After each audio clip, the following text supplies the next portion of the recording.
Welcome to Mental Health Monday. My name is Mick Coyle. Coming up on the programme this week. Of course, we have to assume that there is more access to drugs coming out of lockdown, perhaps more opportunity to take recreational drugs. Well, as you rightly say there, it's not just about what are the drugs and when are they taking them. It's what are the reasons that they're taking them. Over the last 12 months, we've definitely heard of an increase in the pressures that come back with coming out of lockdown, school pressures, work pressures, family relationships pressures. So I think that in itself plays a big part. And I'll be reminding you how you can make connections with mental health organisations within your community. It's Mental Health Monday. Welcome to the home of the UK's conversation about mental health. It's Mental Health Monday.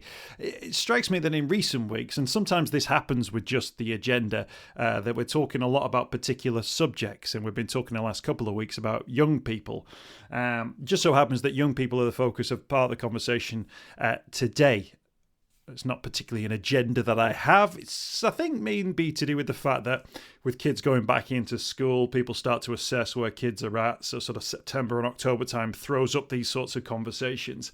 But I think each one justifies themselves in terms of the things that they're looking at, the work that they're doing, and hopefully offering a bit of an insight into the lives of young people and all kinds of different people from all different kinds of walks of life. And, episode 260 odd of the podcast, it's probably right that we continue to do that. We are going in a slightly different direction next week. I'll tell you about that as part of next week's programme. But in the meantime, let's focus on the team from The Mix, who once again have offered us a really interesting insight here at Mental Health Monday into the lives of young people. And they've got a new survey, which is really quite an eye-opening one, around the number of young people who are taking illegal drugs. Now, in the last year, in the last 12 months, there's been a 50% increase in the number of young people who have been taking illegal substances. Now, what's happened in the last year? End of lockdown, reopening of the economy, return to nightclubs, return to mixing spaces where young people can get together. So there's been a large increase, a 50% increase in drug use recognised by this survey. It actually works out around 1 in 3 young people now have used an illegal drug in the last 12 months. If you scale that up to the whole of the UK, that would mean, in terms of those young people, around 2.6 million young people. 17% of those drugs were Class A. And there's also been an increasing frequency of drug use as well. So we'll take a look in a few moments at maybe why that's happening and what it's found and what the survey is looking for. But there's also some interesting stuff in there as well about the types of substances that are being used and the reasons for it as well. A 75% increase in those saying they were using substances to escape problems. That's around 1 in 5. A similar number of young people use substances to help them cope with a mental health issue or emotional distress. And there's also another angle to this one from a mental health point of view, and that's that 8% of young people say they'd used antidepressants outside of a doctor's prescription within 30 days before that survey. So that's 8%, 30 days before that survey, had been using antidepressants, self-prescribed, if you like. Others use dosing prescribed by their doctor, with young people showing signs of addiction as well. We'll get into what that means. There's also an issue around study drugs as well, amphetamine use that supposedly focus the mind. We'll take a look at those stats as well and maybe ask what the story is then. So there's plenty in this, and there's loads of different stats. I'll put a link to The Mix on the podcast notes so you can find out more about the work that they're doing, but it's really trying to absorb what's going on here.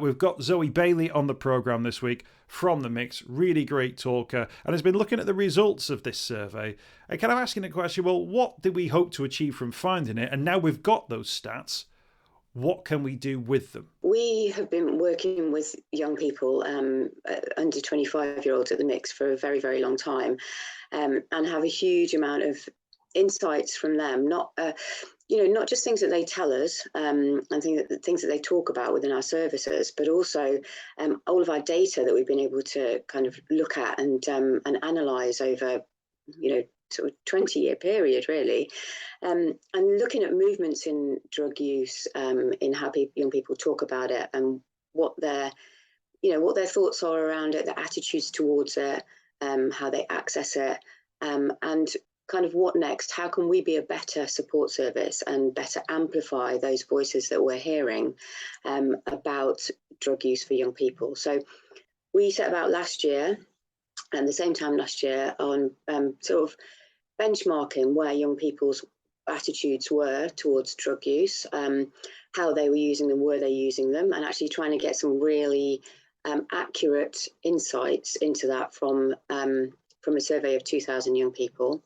We were able to do the same again this year so that we could see whether that had changed, see why it might have changed, and whether we as an anonymous free support service could do anything better than we were already doing, and how we could advise other support services to do the same. So so those are the kind of things that we wanted to pull out of this: how to be better ourselves as a support service for young people, and how to really amplify the voices of young people who had something to say about drugs, whether they were an issue in their lives or whether they were helpful in their lives. So when we talk about headline figures, 1 in 3 young people have used an illegal drug in the past 12 months. Now, compared to the year before, bearing in mind the year before was a little bit disjointed, it's 1 in 3 this year. Last year it was between 1 in 4, 1 in 5. So that's a sharp increase. But first and foremost, that 1 in 3, 16 to 25, is that a surprising number for you? Is that where you thought the numbers would be? That's a really, really good question, because some people that I've spoken to about this have been incredibly surprised at how low that is. Others are like, well, yes, kind of thought it might be that. But definitely the biggest reaction has been, gosh, I thought it would be more. And that's really interesting, because is that people's perception of young people that is very skewed and maybe slightly negative and presumptuous. So we want to kind of break that taboo down about young people as well. So 1 in 3 is the figure that we're at this year. You're right, 1 in 4, 1 in 5 last year. So it's actually, what we're looking at is about a 50% increase over the last 12 months, and that's the surprising thing. The 1 in 3 is not as surprising. The 50% increase over the last year is what is surprising. Why has that come about? And in terms of that, might it be related to lockdowns and sort of social movements during that time potentially? Yeah, definitely. I mean, yes, we're of course we have to assume that there is more access to drugs coming out of lockdown, and perhaps more opportunity to take recreational drugs in a fun environment. So that's what young people have told us. So those things definitely, but also over the last 12 months, we've definitely heard of an increase in the pressures that come back with coming out of lockdown. School pressures, work pressures, family relationships pressures. So I think that in itself plays a big part. So access to drugs, being able to actually get hold of them more easily, more readily available, not being locked in a house all day gives you more access to them in itself. But on the other side as well, there's definitely more pressures associated with being back in the outside world, being back at school every day, being back in education or employment every day. I think that's really interesting because, of course, obviously with that more opportunity, there's also a marked increase in frequency of drug taking as well. But as you rightly say, that it's not just about what are the drugs and when are they taking them. It's what are the reasons that they're taking them.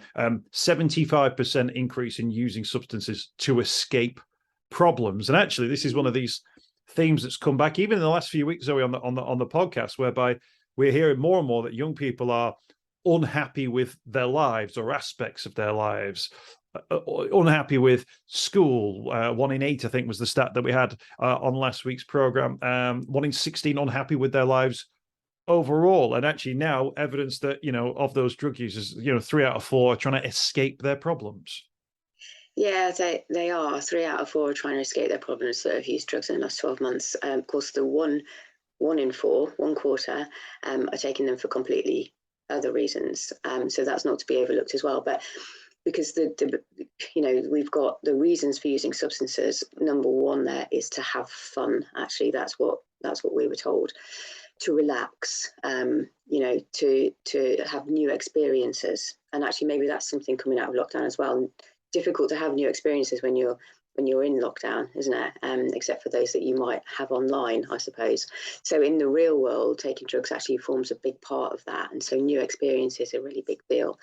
But definitely those that kind of have said they wanted to fit in with friends, those that are trying to manage their mental health, which is, obviously not just recreational drugs, but prescription drugs as well.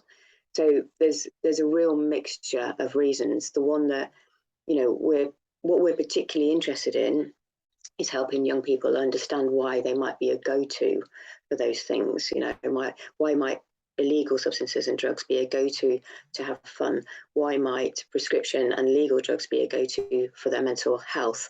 What other mechanisms can we put in place so that young people can have a conversation about different coping mechanisms, or an informed choice about using drugs to have fun, rather than that just being an immediate thing that they think would be a solution.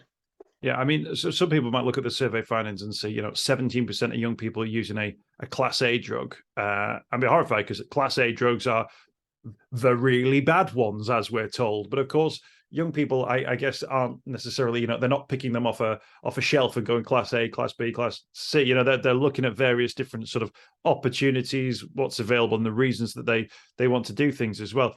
You mentioned antidepressants, that people will go, hang on a minute, I thought you said illegal drugs. There's nothing illegal about antidepressants, but a hint within the survey that there's almost a culture of antidepressant sort of tweaking, and people sort of self-prescribing or sort of self-modeling their own antidepressants as well. Now, this is concerning because, of course, I think if people think someone's been, offered antidepressants, they take those, and there's a pathway for those antidepressants and a reason for them. But people sort of freestyling them a little bit or doing their own thing with them is obviously a little bit more concerning, because they become used for what they're not quite supposed to be used for. 8% of young people had used antidepressants outside of a doctor's prescription. This rises to 12% among young people who've used antidepressants outside of a prescription over the last 12 months. And then this suggestion of, I think the phrase that's used is it dosing, that people have, where they sort of mix things up a little bit. That shows maybe that, is there a risk that some of these antidepressants are becoming about maybe a little bit of dependency, or there's a cultural thing going on there even? Yeah, certainly. I mean, the young people that we've spoken to, and you'll see as you said, the results from the survey, definitely, it's definitely I mean, it's not just something that's happened over the last 12 months. It's been happening and building for quite a long time about self-diagnosis. And a lot of this is around, access to more information online, and that's a good thing. Access to accurate information online and trustworthy information online is a whole different, kettle of fish, which is where the mix comes in, obviously, that we want to be that first port of call with trusted, accurate information that we provide, so that young people can get the information that they need to be able to then go on to the next step, which could be going to see their GP or healthcare professional, teacher, or somebody else that they might trust, that might be able to help them with a professional diagnosis and therefore be prescribed the correct thing for them. Could be talking therapy, could be medication. But the jump that keeps happening, and young people keep telling us, is that they are self-diagnosing, and therefore when they go into a GP or medical professional, often they know more about it than that GP. So, GPs are doing a fantastic job where they can, but we know they're stretched. We don't need to talk about the NHS, but it becomes important when a young person can walk in and be utterly believable in the symptoms that they're describing, when they might not be wholly accurate. Or they might need to be discussed. They might need to be tested a little bit more and really find out what that young person is going through and how they're feeling. Whereas the GPs are becoming very quick to prescribe antidepressants. And we've seen, there is a lot of data and stats around the increase in antidepressants being prescribed. So there is a massive, the big correlation between that and young people's self-diagnosis, going into the GP, explaining their symptoms, coming out with antidepressants. I've also heard and spoken to young people who are going to different GPs with groups of friends and being prescribed different medication and being able to pass that between themselves, so that they can self-medicate and dose in the way that they want to, as you've described. Dosing is definitely about not taking the prescribed dosage. doesn't come from young people messing around with their health and their well-being and their mental health. It comes from them wanting to make themselves feel better, feel different. And it comes from them being very scared about withdrawal symptoms. It comes from them not having access to non-judgmental situations, therapy, alternative, counselling, alternatives to medication. So, I would never, ever want to make anybody think that young people are doing this just to be clever and have fun with prescribed medication. It, absolutely is not about that. What we do need to do is listen to young people more. If they've got the skills to be able to go into a GP, talk about their mental well-being, and a GP to prescribe them medication, then they've got skills to be involved in a larger conversation with medical and healthcare professionals about how better to prescribe. So, let's get young people in the room while we're talking about this issue and let them talk to healthcare professionals about, what the alternatives could be and how they want to be talked to in a GP surgery as well. It's interesting that idea that that a young person is looking for something and not cynically exploits that opportunity, but seeks that opportunity to find that, because it sits slightly differently with something else which comes out of the survey, which is the use of study drugs. These sort of drugs which we are told, I've never taken them, are told that focus the mind, and I think they're often given to people who are, for instance, with ADHD, that. And you used to hear stories about this, that kids would take these drugs because it would help them study, it would help them stay up late, combined with energy drinks and things like that. It would allow them to work late into the night when exam pressures were high as well. The survey sort of found that the use of these is still very much there. Is it a habitual thing? Is it linked to certain exam times? Or what's the story with study drugs in young people at the moment? It's definitely we're hearing it's on the increase, whether people are talking about it more. It's not something massively new that people would find something to help them study and stay up all night, whether that be a combination of day nurse and night nurse, or caffeine, Red Bull, anything like that. There's always been an element of that. But this is something that we've, as you say, we've definitely seen young people on the increase of using amphetamines in this way.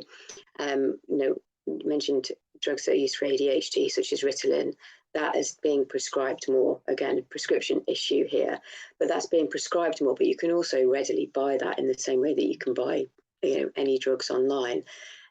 So the access to that, I think, is probably an issue that needs to be looked at and dealt with across all of the kind of online medication sales. But the habitual use of it is a really interesting thing, because the habitual use of these drugs and the overprescribing of these drugs might absolutely lead to a young person's dependency for a lifetime. If this is what you use when you're young to be able to get through exams or experiences in life, then it's something that you can become really, you find that then is the only thing that's compatible with a moment of stress or needing to stay up all night, whereas other study mechanisms perhaps are not coming forward clearly enough for those young people. So maybe that's an issue for education. Maybe we need to look at actually how young people are being educated and the pressures that they're under there, that they are turning to amphetamine use on a regular basis, which obviously can lead to other things, addiction and lifetime use of prescribed drugs or non-prescribed drugs. And so we need to perhaps look at how young people are educated and the pressures that they're under. And at the same time, teachers, again, like GPs, under a huge amount of pressure, massive targets on their heads. But, should they be having the time to look more holistically at that young person, giving them more study guides, more help in class, and different ways to revise rather than pulling an all-nighter the night before? So I think there's different layers of these things, but young people's choice to use amphetamines is a really interesting one, that we want to provide more information to them about actually the longer term impact on that. So, the mix of producing a lot of materials that are accessible to young people and won't judge them for their use of it, but will try to help them find alternatives.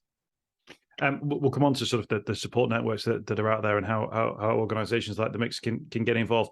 Having looked through those survey findings, what do we take from it? So we've got the study drugs element, which seems to be linked to one thing. Then you've got the antidepressants, they cite this escapism thing, and then you've got sort of class A drugs, which is maybe that more instant impact type thing. There's a lot going on within that 1 in 3 that's identified within that survey of 16 to 25-year-olds. And when you scale that up across the country, we're talking about many millions of different people, many millions of different young people, with a whole host of different things, but each one of them is looking for something which goes beyond our current legal boundaries to find a solution for. Where do we even start? So in terms of finding what those way forwards are? Yeah, I mean that's a great question. That's kind of really hard to answer. Except for my place to start would be asking young people. The reason that young people are not talking about this openly, there is such a massive stigma around, everything to do with drugs, as prescription drugs as well. People are not talking about that. So why would they be talking about class A, B, C drugs? Do they even know what the difference between class A, B, C is? So I would start with talking to young people, asking them what they need, why they're doing it. That's part of the survey. What the why, where, how. We're learning things from this survey, such as more young people in employment are taking illegal drugs than those in out of employment, or students. It's really interesting things like that we're finding out, breaking down assumptions, breaking down taboos. So let's talk to young people about what they need, why they're doing it. Let's talk to them about what would make them seek alternatives if they're using it as a support drug, for their well-being. What alternatives could there be? What else could they access? What isn't there for them right now? This is the most interesting part. What isn't there for young people right now that is making them turn to drugs as a therapy option, or as yeah. I mean, that's a great answer. I guess if you then threw this towards, I tend to say the government, I feel like it might be different by the time even people listen to this, given everything that's gone. But if you put this towards the government, they will respond by saying, I would guess they were talking about police numbers, arrests. They would talk about cracking down on cartels or whatever it would be. From a global point of view, this is not necessarily just within the UK. But actually, none of those things are the things that you've just talked about. You've talked about, like things like motivation and self-esteem and circumstance. These much more holistic ways of looking at that issue. And I wonder whether or not, and you mentioned the taboo there, while we've not got a young person with us today. Like, I think that's almost part of the taboo, because we're having this conversation from a mental health point of view and a health point of view, but actually the world sees this conversation as you broke the law, you haven't broken the law point of view. And that's the leap, isn't that? That's part of the taboo, that you can't say, yes, I do this, because straight away someone literally might put you in prison. Yeah. As opposed to, I do this because I need help. I do this because I am low in confidence. I do this because I've experienced some really terrible and difficult things that I want to try and forget and escape from. That's a much more, dare I say, like loving conversation to have, which involves cups of tea and hugs and rooms with cushions in, not padded cells or prison rooms or courtrooms and those sorts of things. Oh, absolutely. We've worked with loads of brilliant experts in this field at the Mix to be able to pull together this research and our response to it. The Amy Winehouse Foundation being one, absolutely amazing work that they do with young people in schools and in educating about drugs rather than judging and about drugs. And one of the things that we've really learned is that we shouldn't be talking about using certain language, making it feel like drugs are being or use of drugs is criminalized. You're naughty and bad and you're going to get in trouble. It's like, well, why? Ask why is the first question. If anyone sat down and said, why, the police said, why have we caught you with this amount of drugs? Why have we caught you with drugs? let's get into that first, because prevention and conversation surely work hand in hand rather than criminalisation and judgment. Substance abuse, we're sort of taught not to talk in that way. It's substance use, but why? There's got to be a reason that starts young people on the path of using legal drugs or using prescribed drugs, and that's a mental health issue. So what we need to start the conversation first. You're absolutely right. I mean, I'm much more for cups of tea than slapping wrists.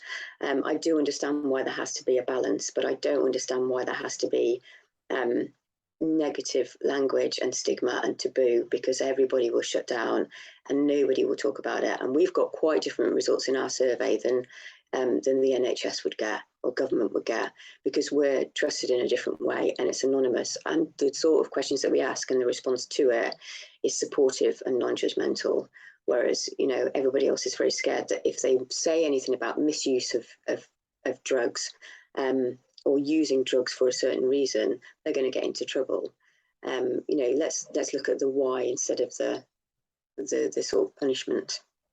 Yeah, and I guess that's the thing is that often the decisions come from the top down, whereas we'd be more talking about the cup of tea is more the bottom up. That doesn't put us at the bottom, Zoe, but that puts us on it puts people like yourself on the front line, if you like, and the young people on the front line of where this use is taking place, where those decisions are being taken. And you rightly say, there are a lot of issues around drugs, county lines as an issue that affects young people as well, which all of those things feed into. But actually this, I think, for the survey, it almost flags up the individual, and their the sort of decision making or the world in which they view themselves as well.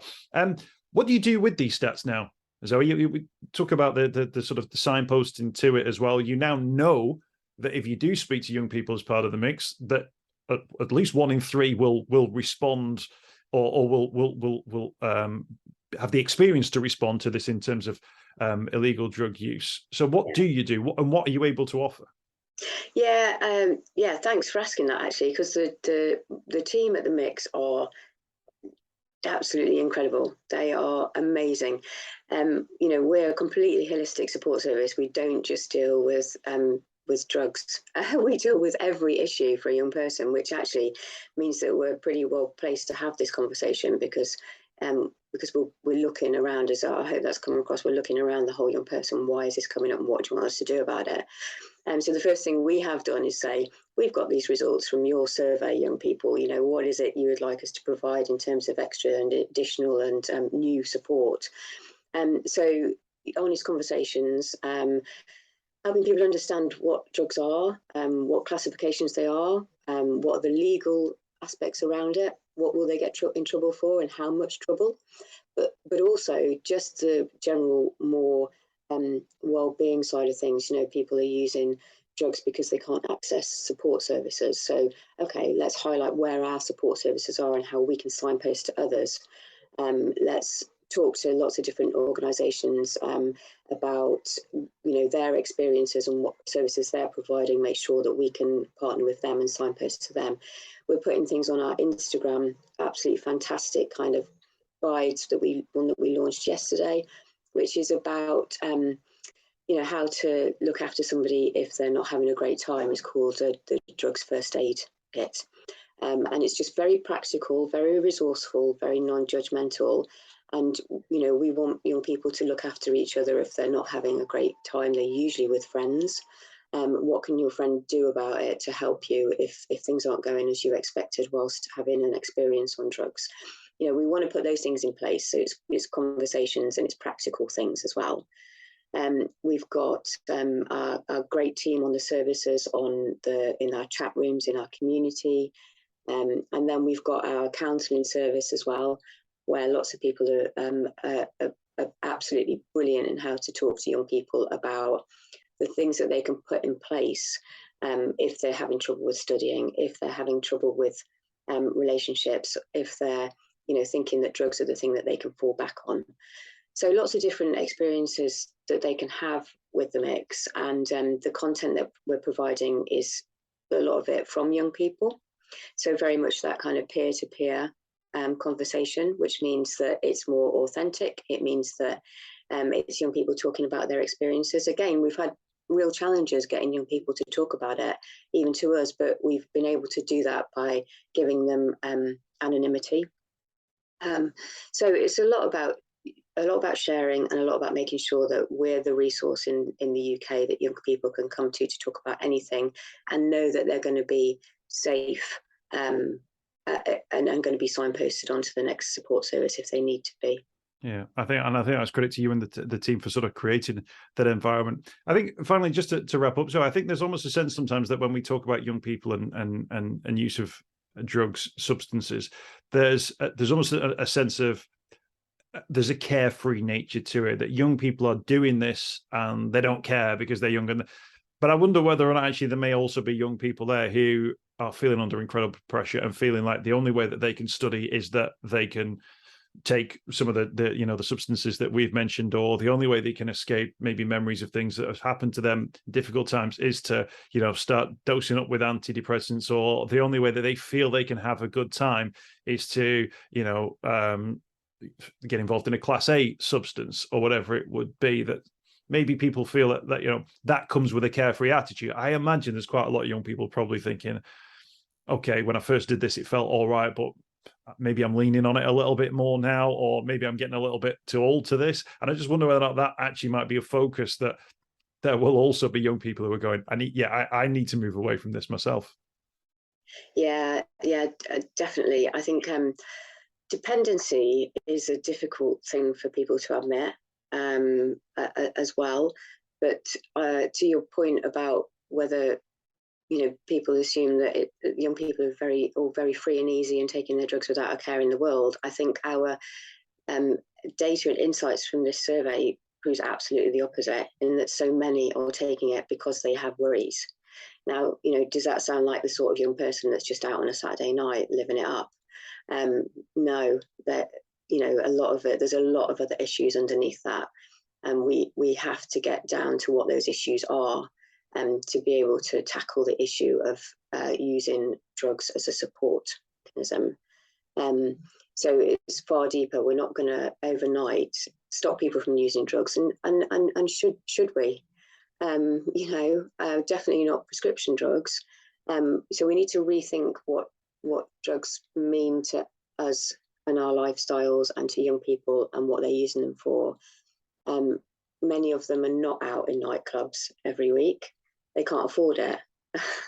The cost of living is going to hit young people much more than it ever did before. Does that mean that they're going to be buying drugs that are more harmful, cheaper? What's the knock-on effect going to be of that and the economy on young people if they do have a dependency on drugs, or if they are now using them for these purposes? So there's a lot more work for us to do to actually be able to answer that question, Nick, and I hope that releasing this survey and getting it out there in the media, trying to break down some of the stigma around it and get to the root cause or root reason or root solution of why we can help young people to get some other coping mechanisms in place first. And I think that's a great point, because, of course, we've talked about, the social, the emotional aspects to it, the mental health aspects to it as well. There is also that criminal aspect to it as well, which young people need to know the stats and the facts around. We mentioned there the Mix has got some brilliant resources online. Organisations like Talk to Frank are very good for that too. I'll put some of those in the notage as well, so that people can get the full picture. But like I say, the Mix is a good place to go for this one, because they've got the survey results which are out today. So thank you so much for sharing those with us, Zoe. Really appreciate the work that you're doing. As ever, it's always great to catch up with you. Thank you for your insights today, and we'll catch up again very soon, I'm sure. Thank you. Thanks so much, Mick. Really appreciate having the time to come on and talk about this. And any young person that's worried, obviously, no judgment at the Mix. Please do come and talk to one of our brilliant team. I hope you've enjoyed this week's podcast. Thanks for checking out Mental Health Monday. My name is Mick Coyle. You can find me on Twitter at Mr. Mick Coyle. You can also find me, Mick Coyle, on Facebook as well. Don't forget, if you want to speak to somebody about your mental health, you can do so. The Samaritans, free to call on 116 123. You can find mental health services where you are. Just look for the Hub of Hope. Type in your postcode. It'll find those mental health services close to you. And for support in a crisis, you can text SHOUT to 852 85258. That's if you're experiencing a personal crisis, you're unable to cope and need support. Shout to 85258. That's a text line. Do get involved in those services. In an absolute emergency, always remember the number to call is 999. Thanks for downloading the podcast this week. We'll be back next week with more Mental Health Monday.